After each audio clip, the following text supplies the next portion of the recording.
All right, folks, we're focused on the NFL draft here at BangTheBook.com and offerings that are on the wagering board. I'm Brian Blessing in Las Vegas. Follow along on Twitter at BangTheBook.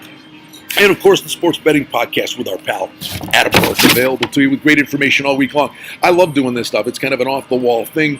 It's not a sporting event, per se, but the NFL draft is big business now, and people do their homework and follow this all year long. I'm a draftnik. I love it, and there are real opportunities on the wagering board for the upcoming NFL draft.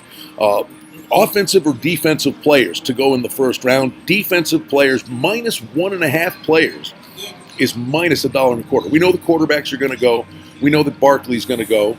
And then there's the gray areas with the wide receivers that we had discussed in the previous video with Ridley and Moore and Sutton out of SMU. But beyond that, you're talking defensive linemen, linebackers, and cornerbacks. They can't get enough of them in the NFL draft. So the defense, minus 1/4, minus 1.5 is likely the way to go there. Love this. Alabama players to be selected in the first round. This is rare. Usually it's higher, and it's shaded to the over. This is Alabama, 4 players selected in the first round, and the under is the favorite, minus 1.25, or minus 150, excuse me. And the players are Deron Payne, Ridley, the wide receiver. Fitzpatrick, the cornerback, is going to go very high.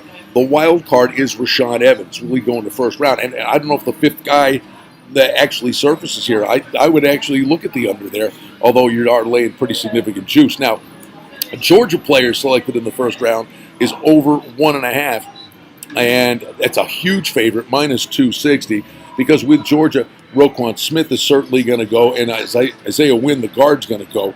And then there's the running back, Sonny Michel, who's kind of a late draft riser that could go at the bottom of the first round. But I think clearly Wynn and Smith are going to go, so the minus 260 there. You're laying big juice, but it sure seems like those two guys will go. This one would shock people. SEC players take it. The over-under is 8, and it's minus a dime either way. And I would actually go under the total of 8 because the wild card ultimately is going to be the tight end Hayden Hurst.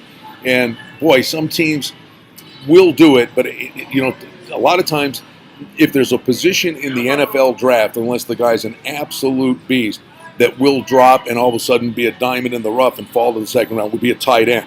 So I would look at under 8 for SEC players to be selected in the first round.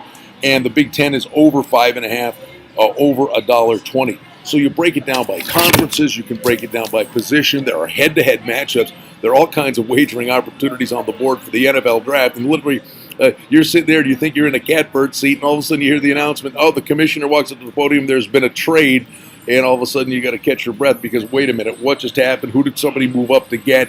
And the other thing is, one off-the-wall pick can change the fortunes of a whole draft and a whole round. But it's really exciting, and it's offered on the wagering board now. Opportunities exist. How to bet the NFL draft of all things. Not only the individual players, positions, teams, conferences. Check it out. Do your homework. Do your mock draft. But as you're watching the draft, not only finding out what the fortunes of your team may be down the road, you might be able to make a little money as the NFL draft's on. Brian Blessing in Las Vegas. Always thrilled to be with you here at BangTheBook.com.